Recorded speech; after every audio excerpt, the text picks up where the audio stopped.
Thus today the memory of the horror of St. Bartholomew's Day is about all the place where we become aware of a double impasse. The impasse represented by all forms of intolerance, all non-respect of otherness, all denial of the freedom of others.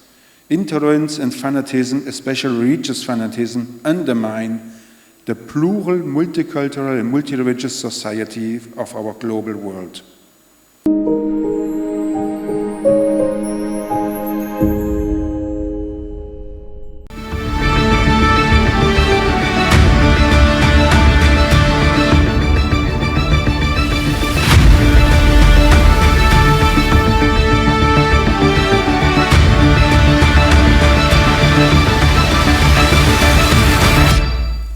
Assalamu alaikum, dear sisters and brothers.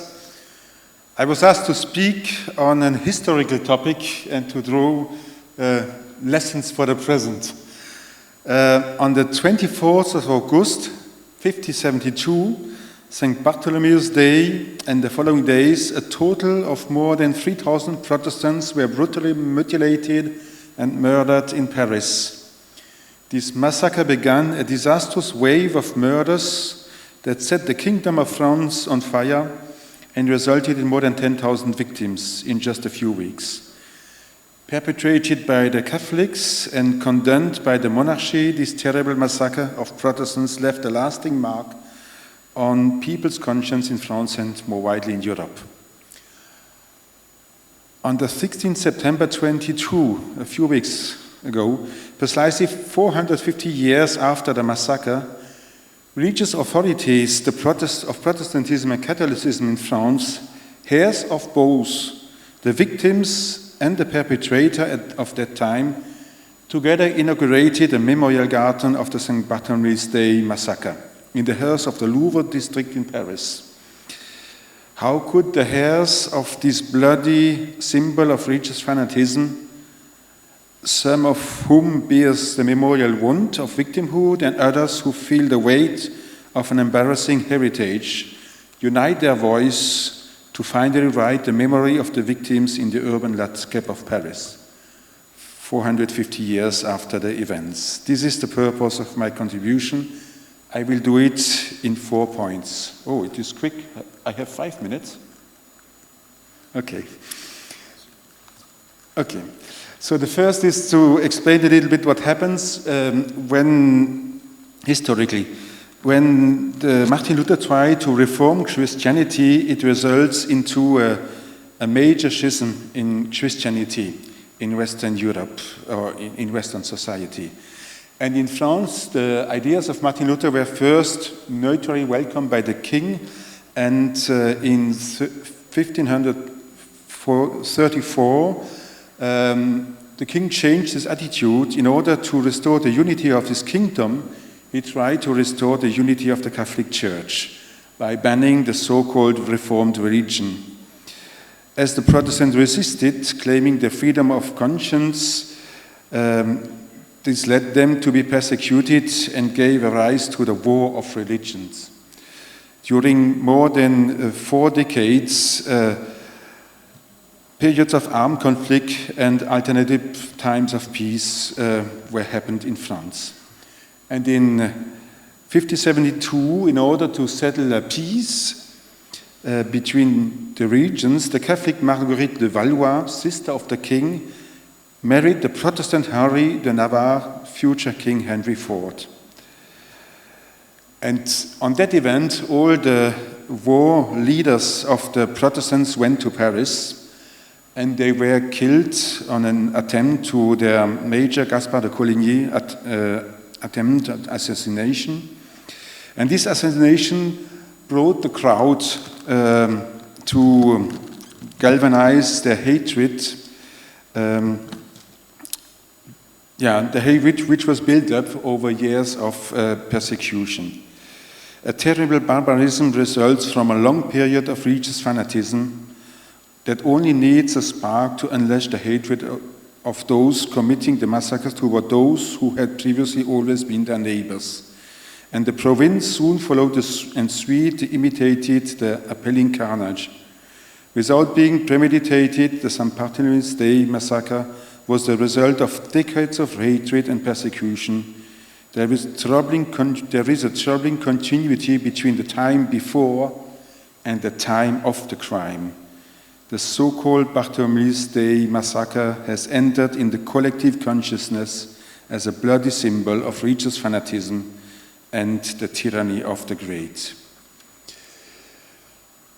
The philosopher, this is my second point, commemorating to become aware of a double impasse. The philosopher Paul Ricoeur has reflected on the right relationship to memory.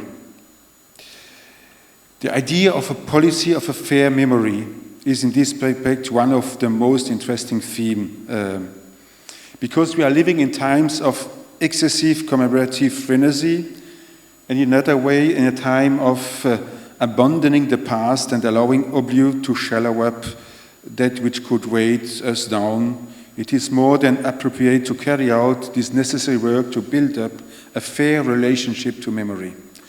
And the philosopher Olivier Abel adds to that, the function of memory is not to preserve, but to push back the past, so that we are not submerged by the traces of the past. A correct memory therefore requires that the emotion generated by a traumatic event be overcome, so that the memory of the tragic can serve the present. And that's what I want to underline. Neither justice, nor peace, nor fraternity, nor freedom are built on the ground of amnesia, but are constructed on the foundation of reconciled memories. Thus today, the memory of the horror of St. Bartholomew's Day is about all the place where we become aware of a double impasse. The impasse represented by all forms of intolerance, all non-respect of otherness, all denial of the freedom of others. Intolerance and fanatism, especially religious fanatism, undermine the plural, multicultural and multi-religious society of our global world. Therefore, respecting minorities is a fundamental moral and political requirement, especially for a majority. And commemorating also makes us aware of another impasse represented by the collusion or even the confusion of politics and religion, of which history and present provides us numerous illustrations. Today, the relationship between Catholics and Protestants in France is nothing like the one that led to the massacre. Protestants are no longer victims and cannot wallow in their role of victimhood.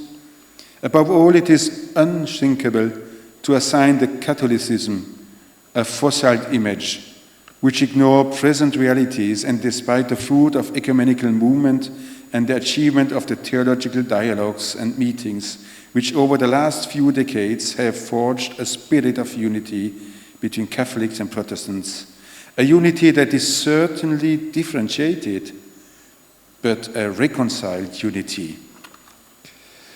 Gradually, through fraternal meetings to know each other, through common readings of the Bible, through common praying and celebrating, but also through dialogue, theological dialogue, to better understand each other and to progress on the path of mutual recognition of both as the Church of Jesus Christ, and also through ecumenical cooperation. That's very important, to strengthen together a Christian witness in the world, because where doctrine divides, common action unites. Thus, gradually, not only has achieved the spirit of fraternal unity, but also a recognition of the other church as an authentic expression of the one and true Church of Jesus Christ.